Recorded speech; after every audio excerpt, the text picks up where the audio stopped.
Estamos começando mais uma vez o programa Evidências pela TV Novo Tempo, sempre em busca de fatos que comprovem a veracidade histórica da Bíblia Sagrada. No programa de hoje, vamos encerrar a nossa série sobre religiões não cristãs orientais, respondendo a duas perguntas muito interessantes. Primeiro, em que sentido podemos afirmar a superioridade da fé cristã e a exclusividade do cristianismo como receptáculo religioso das verdades de Deus? Em segundo lugar, vamos debruçar sobre o tema da salvação fora do cristianismo. Existe realmente tal coisa? Se Jesus é o caminho, a verdade e a vida e ninguém vai ao Pai senão por Ele, como ficam aqueles que nunca ouviram falar do Evangelho? Estão naturalmente condenados por Deus? Bem, sobre a primeira pergunta, a superioridade do cristianismo e a exclusividade de suas doutrinas em meio a outros credos, devemos lembrar que, para responder esta pergunta de modo abrangente, não podemos começar pela Bíblia, pois essas pessoas não aceitam a Bíblia como a legítima palavra de Deus. Assim, seria como se um hindu quisesse provar para nós a veracidade do hinduísmo usando como principal argumento o livro dos Vedas, ou um muçulmano provando o islamismo a partir do Alcorão. Estas são fontes de autoridade para eles, mas não para nós, por isso não podemos cair no mesmo erro. Sendo assim, se partirmos do pressuposto de que haja realmente um Deus ou algo que possamos chamar de Deus, devemos partir não em busca do Deus da teologia cristã, pois se o fizéssemos começaríamos de maneira tendenciosa e com uma ideia preconcebida, mas de uma outra natureza de Deus. Ou seja, devemos buscar na alma humana qual o formato de Deus que o nosso ser tanto anseia e verificar nas diferentes propostas religiosas qual imagem se encaixa com a nossa sede universal de Deus. Afinal, mesmo que neguemos a fé e a religião, todos nós nascemos projetados para adorar e crer em alguma coisa. Quando as pessoas tentam viver sem Deus, elas descobrem que isto não é assim tão simples. Nós podemos ver o mesmo acontecendo no mundo moderno. Milhões de pessoas têm rompido com a religião na qual foram criados e muitos dizem não ter religião. Contudo, como não parece possível para o homem viver sem algum tipo de crença, eles procuram ter algo além de si mesmos ao qual eles possam olhar e pelo qual, se preciso for, possam chegar ao extremo de morrer. Para alguns pode ser o seu partido, o seu país ou nação, coisas, enfim, que tomam o lugar da fé religiosa. Por pertencer a uma grande nação, por exemplo, um pequeno homem se sente um grande indivíduo. Nesses séculos que se passaram, centenas de jovens morreram bravamente pelo seu país. Isto é uma espécie de fé religiosa. Todos, portanto, querem algo pelo qual viver. Todos querem algo para parecer Deus em sua vida. Agora, deixe-me repetir. Um bom caminho para a busca do verdadeiro quadro de Deus, deveras perdido em meio a tantas caricaturas dele, poderá se dar a partir de uma pergunta antropológica. Que tipo de Deus preenche esta carência existencial do gênero humano? Esta indagação, evidentemente, deve sujeitar-se a uma análise antropológica do ser humano que busca esse ser. Em outras palavras, descrever em primeiro plano as nuances básicas da carência humana de Deus. Viktor Frankl, psicanalista e sobrevivente de Auschwitz, também fundador da Escola de Psicanálise de Viena, afirmou: há no ser humano uma inconsciência transcendental que podemos chamar de presença ignorada de Deus. Em linhas gerais, esta presença ignorada de Deus seria um vazio com forma de Deus que temos em nosso ser. Pois bem, através dos variados métodos de prática psicoterapêutica, Viktor Frankl demonstrou empiricamente na Universidade de Viena que o inconsciente humano possui uma noção muito forte de religiosidade e relação com Deus que advém desde o útero materno. Logo, esta noção pode nos servir de descrição adequada, se não da totalidade do Deus verdadeiro, pelo menos de alguns elementos básicos do seu ser e da sua essência. Assim, será na criança que notaremos mais fortemente a apresentação dimensional deste fenômeno. O adulto, por seu próprio contato com o mundo, já teve o seu sentimento permeado demais por noções sociais efêmeras que se misturaram ou se confundem com aquilo que ontologicamente lhe parece natural. A criança, no entanto, embora relacionando-se desde cedo com o mundo exterior, tem o seu espírito menos afetado pelos preconceitos do indivíduo adulto. Indo, pois, direto aos sentimentos transcendentais que acompanham um bebê, notamos que uma das primeiras noções de mundo tidas por uma criança é o sentimento de solidão, que por si só é acompanhado pela sensação de medo. Quando se vê sozinha, a criança chora como se suplicasse por companhia, o indício de que em sua mente existe a necessidade de comunhão e relacionamento. Mas note que não basta colocar um brinquedo ou um objeto qualquer no berço. O que a criança precisa é de um ser pessoal, animado. Tal atitude reconhece a expressão de um diálogo da consciência e de uma relação do tipo eu e você. Ora, do ponto de vista divino, vemos aqui um reflexo de nossa carência inata por um Deus que seja mais do que um objeto inanimado, mais do que uma coisa ou um todo impessoal. O companheiro que a criança precisa, enquanto protótipo de nossa necessidade existencial, tem de ser uma pessoa que fala, que conversa, que sente e que responde. Mas, seguindo a analogia da criança, suponhamos que seja colocado ali no bercinho outro bebê. O que nós teríamos finalmente? A resposta óbvia: 2 bebês chorando. Isto nos indica que o anseio de relacionamento não pode ser efetivamente satisfeito por outro ser de parâmetros totalmente iguais aos nossos. De fato, os que buscam no casamento, nas amizades, na fama ou no sucesso profissional a realização de todos os seus anseios da alma, veem-se imediatamente frustrados ao perceber que tais coisas, por melhores e mais agradáveis que sejam, não preenchem totalmente os anelos da vida, os anelos do nosso vazio existencial. A criança que chora precisa de uma pessoa adulta, alguém que lhe proporcione a ideia de perfeição e independência absoluta. Em sua mente infantil, ele vê o adulto como alguém que nunca é pego pelo bicho-papão, que se alimenta e veste sozinho e ainda que tem forças para proteger a criança de qualquer perigo que esteja fora dos limites do seu bercinho. Ora, o que é isto senão a reminiscência em nosso inconsciente de que o Deus que nossa carência existencial demanda, necessita, tem de ser um ser divino, pessoal e onipotente. Precisamos contar com um Deus que não dependa de nada nem de ninguém superior a Ele para mantê-lo vivo. Alguém no qual podemos descansar na certeza de que jamais teremos o nosso herói vencido por qualquer coisa que seja. Por isto, podemos descansar sob a sua proteção.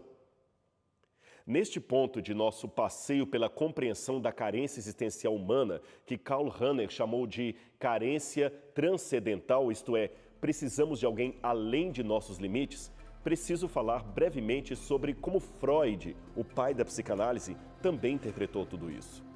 Ateu convicto e estudioso profundo do inconsciente humano, Freud admitiu a carência que temos de Deus, mas a interpretou de um modo desconcertante. Ele dizia: a crença em Deus subsiste devido ao desejo de um pai protetor e imortalidade, ou como um ópio contra a miséria e sofrimento da existência humana.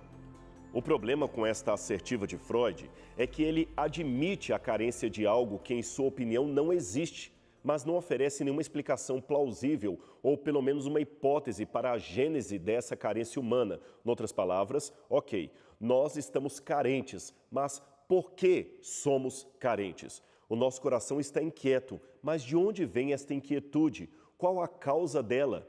Projeção de um pai? Ora, para sentirmos órfãos de um pai, ele pode até não estar ali, mas um dia ele existiu, num tempo passado.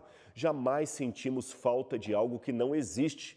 Nisto, Freud cometeu um grande equívoco analítico. Em outras palavras, é como se alguém dissesse: sinto grande desejo de comer algo que nunca comi e que nem existe. A minha boca se enche d'água quando penso no sabor de algo que nunca experimentei. Ou seja, isto não faz o menor sentido. Tudo aquilo do qual carecemos se deve a um ato de violência que nos arrancou algo que era precioso para nós ou uma necessidade vital sem a qual pereceremos. Pode ser tanto uma necessidade física, como o oxigênio, ou uma necessidade emocional, como, por exemplo, a relação com o outro indivíduo. Portanto, quando Freud diz que carecemos de algo que não existe, eu fico me perguntando, mas se nada foi arrancado, como posso sentir falta daquele pedaço? Ou ainda, se é uma necessidade vital, como é que eu existo sem ela? Seria o mesmo de ter pulmões, precisar de oxigênio, mas não haver oxigênio. Percebeu a contradição de Freud? E tem mais. Se Deus, visto como Pai protetor, é a imagem dos desejos neuróticos mais antigos e mais urgentes da humanidade, então era de se esperar que as religiões pré-cristãs, especialmente as mais primitivas, tivessem fortemente um enraizamento na figura de Deus como um Pai bondoso. E não é isto que encontramos. Em linhas gerais, isso está longe de ser o caso das religiões pagãs do mundo mediterrâneo e, por exemplo, está ainda mais longe de ser o caso das religiões populares, como o budismo e o hinduísmo, em sua maioria. Na realidade, o judaísmo e o cristianismo, em especial, são diferenciados em muitos aspectos por sua ênfase em colocar Deus como um pai amoroso. Isso é interessante. O fato é que, independentemente do que Freud postulou, hoje há muitos psiquiatras, psicólogos e psicanalistas que romperam com o ateísmo freudiano e reconhecem a espiritualidade religiosa como uma grande virtude para a saúde mental humana. Voltando, portanto, à nossa descrição das carências de um bebê como modelo empírico de nossa carência de Deus, fica claro que precisamos de um Deus que seja transcendente, pessoal e poderoso, na verdade, todo-poderoso. Nossa alma já está farta de buscar super-heróis com pontos vulneráveis. Não nos convence a proteção de um super-homem que pode a qualquer momento ser morto por uma criptonita ou deixar-nos órfãos, solitários para enfrentar bandidos mais fortes que nós mesmos. Não obstante a necessária presença de um adulto para garantir o estado de segurança para o infante, devemos ainda lembrar que o adulto estranho pode causar à mesma criança mais terror do que sensação de proteção, principalmente se ela estiver sozinha, com medo e solitária. Logo, para ter certeza de que a criança não chorará novamente, ela tem que contar com a presença de um adulto íntimo. Pode ser o pai, pode ser a mãe ou alguém próximo que lhe traga flashes de reconhecimento amigável e transmita intimidade.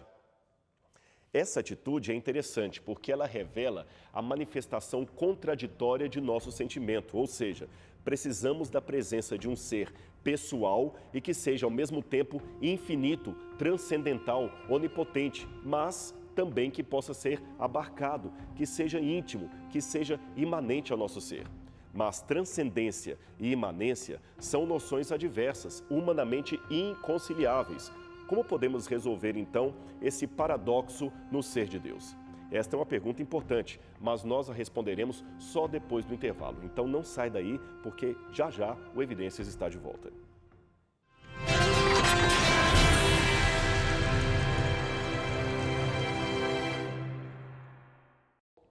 Continuando a nossa jornada pela carência humana de Deus e qual proposta religiosa a preenche melhor, estávamos falando sobre a necessidade ontológica que o ser humano possui por um ser transcendente, absoluto e que seja pessoal.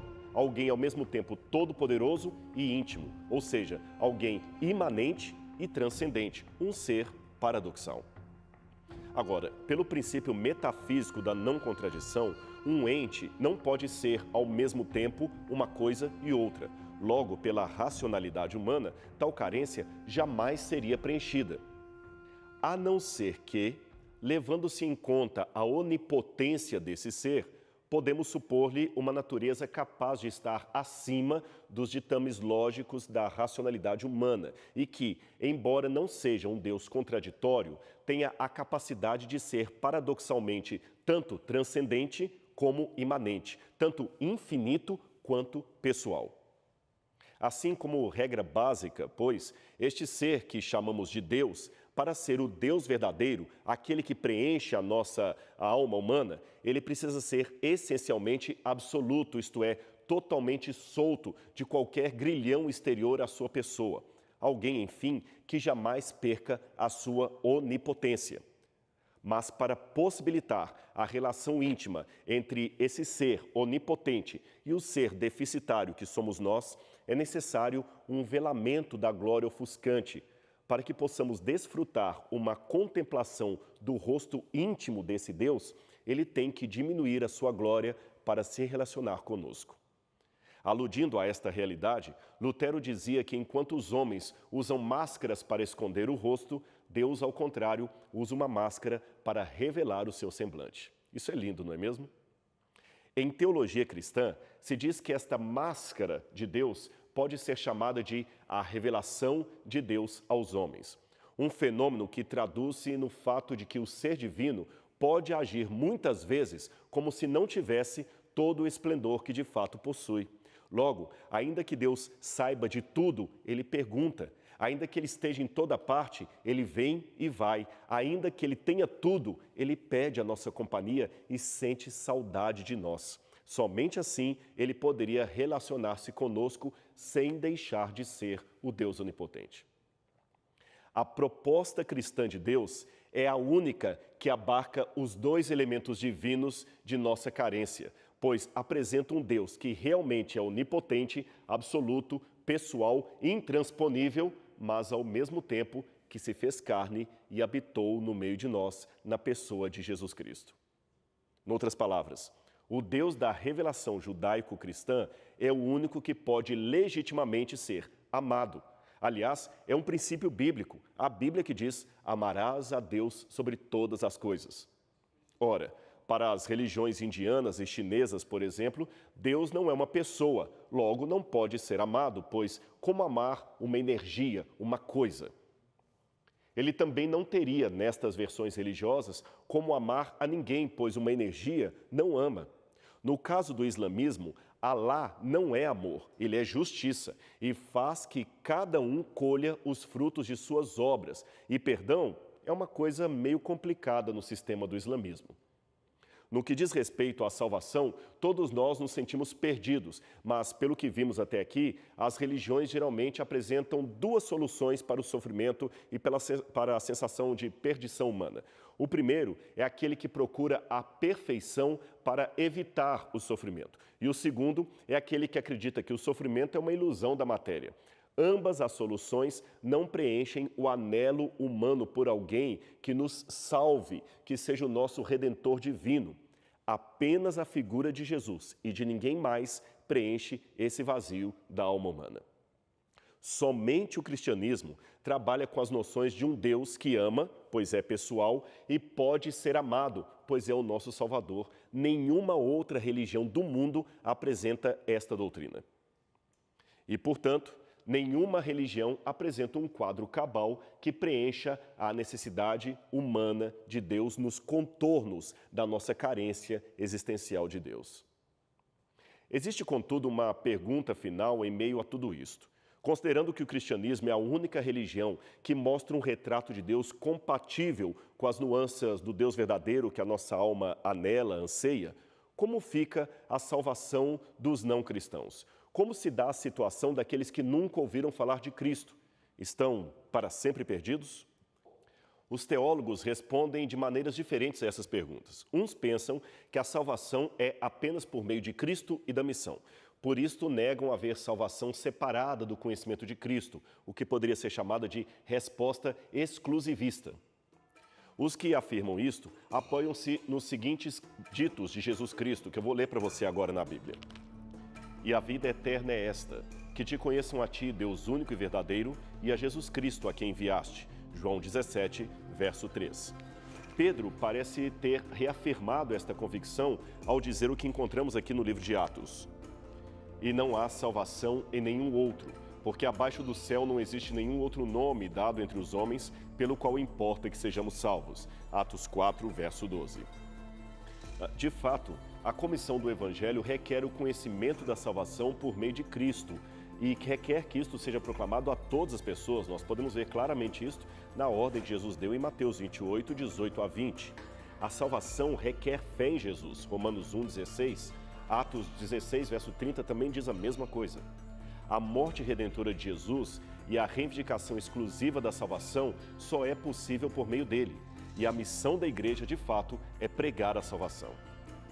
Embora tudo isso seja verdadeiro, há quem, no entanto, lembre que a missão de pregar a salvação, embora ordenada por Cristo, não teve início com a igreja, mas sim com Deus e continua sendo a missão de Deus. Foi Deus que começou a missão enviando o seu Filho como o Salvador da humanidade. Porque Deus amou ao mundo de tal maneira que deu o seu Filho único, para que todo aquele que nele crê não pereça, mas tenha a vida eterna. João 3,16. Cada aspecto do ministério de Cristo foi nada mais nada menos que o cumprimento da missão salvadora de Deus para a raça caída. Aliás, no final do seu ministério, Jesus disse ao Pai que havia completado a obra que me deste para fazer, João 17, verso 4. A continuação desse trabalho é feita por seres humanos, mas como instrumentalidades do Espírito Santo de Deus, conforme podemos ver no livro de Atos dos Apóstolos. Portanto, não podemos esquecer que, embora a igreja cristã seja usada por Deus para alcançar as pessoas mediante a mensagem de salvação, o trabalho, em última instância, não é da igreja, é obra do Espírito Santo de Deus. Sendo assim, quando a visão expressa do povo de Deus não é acessível em alguma região do mundo, seja por questões políticas, religiosas ou quaisquer outras, a missão salvadora de Deus para o mundo não é desativada. É a Bíblia que diz isto. Veja o que está escrito aqui. Deus deseja que todos os homens sejam salvos e cheguem ao conhecimento da verdade. 1 Timóteo 2, verso 4. Assim, Deus tem, meus amigos, muitos meios de agir. Não podemos ser soberbos em achar que a salvação do mundo inteiro depende só de nós cristãos e de nossos missionários. Quando Deus quer agir, Ele age e ponto final. Foi Jesus mesmo que disse isso, João capítulo 3, verso 8. O vento sopra onde quer, e ouves a sua voz, mas não sabes de onde vem nem para onde vai. Assim é todo aquele que é nascido do Espírito. Veja o caso. Se Cornélio, um pagão, digamos assim, que temia a Deus, mas não tinha um cristão que o ensinasse, o que aconteceu? Naquela situação, o Senhor falou diretamente com ele em visão e o guiou a Pedro para ensiná-lo a respeito de Cristo. O caso de Paulo também é idêntico. Jesus apareceu em pessoa para ele e o converteu quando ia no caminho de Damasco. Podem haver situações em que Deus converte uma pessoa a Cristo, mesmo sem ter nenhum cristão para pregar para ela. Então, para que pregar se Deus pode fazer a obra sozinho? Para que tantos esforços missionários por parte da igreja? Bem, a primeira coisa que devemos entender, meu amigo, é que Deus em si mesmo se basta, mas Ele preferiu contar conosco e isto é um privilégio, para que questionar?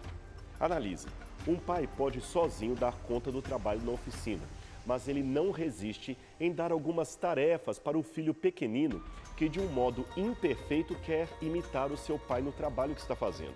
E assim, ambos ficam felizes trabalhando juntos na oficina. É assim que Deus faz. Falando em pais e filhos, devemos entender duas coisas. Primeiro que, de acordo com Atos, capítulo 17, versos 26 e 27, Deus não deixou os povos em trevas absolutas. Veja o que diz a Bíblia. De um só fez Deus todas as raças humanas, a fim de que povoassem a terra, havendo determinado previamente as épocas e os lugares exatos onde deviam habitar. Percebeu bem o texto? Deus não ficou sem testemunhas entre as nações que vivem em trevas espirituais. De tempos em tempos, Ele levanta profetas, e mesmo profetas entre pessoas onde a luz cristã ainda não chegou. E aquela luz divina os alcança, conforme vemos em Números, capítulo 24, verso 2. Jesus, meu amigo, por meio do Espírito, continua a ser a verdadeira luz que ilumina todos os homens. João 1, verso 9. Isto sugere que os não cristãos, aqueles que estão longe do contato com o povo de Deus, quando tocados pelo Espírito Santo, podem sinceramente almejar algo melhor. Deste modo, eles podem experimentar o poder salvador de Deus na mente e no caráter. O seu conhecimento, é claro, pode ser extremamente limitado em relação à teologia bíblica, mas eles foram transformados pela graça de Cristo em seu coração, mesmo sem saber de Jesus. Eles foram alcançados, porque Cristo também age de maneira anônima. Alguns talvez questionem, mas veja, se eles estão bem com esse conhecimento parcial de Deus, então estão salvos. Para que alcançá-los? Para que tanto esforço missionário, se Deus pode alcançá-los com esse conhecimento parcial do Evangelho? Raciocine comigo dessa forma. Os índios da Amazônia sobreviveram por muitos anos na selva sem os conhecimentos da medicina moderna. Vamos, porém, com base nisto, privá-los dos medicamentos e das descobertas científicas que nós conhecemos? De maneira alguma. Da mesma forma acontece com o Evangelho. Quem o recebe como uma missão e um privilégio dado por Deus, recebe como algo que lhe foi dado por alguém que ele ama e por isto que ele obedece a Deus. Agora, esse tipo de pergunta não tem lugar em nossa mente se nós amamos Jesus. Sabe por quê? Porque neste caso, pregar de Jesus e seu amor será como beber água para um verdadeiro crente. É como se a nossa alma simplesmente não pudesse viver sem falar de Cristo para as pessoas. Portanto, mais do que uma ordem, uma obrigação, pregar do Evangelho deveria ser um desejo de nossa alma. Falar para todo mundo quem é o nosso Salvador, quem é Jesus. E deixar que o Espírito Santo haja como bem entende. E nós seremos apenas as testemunhas e não os advogados de Deus. Esse é o programa Evidências de hoje, que fica por aqui. Mas semana que vem temos um novo encontro na TV Novo Tempo, o seu canal da Esperança. Até lá!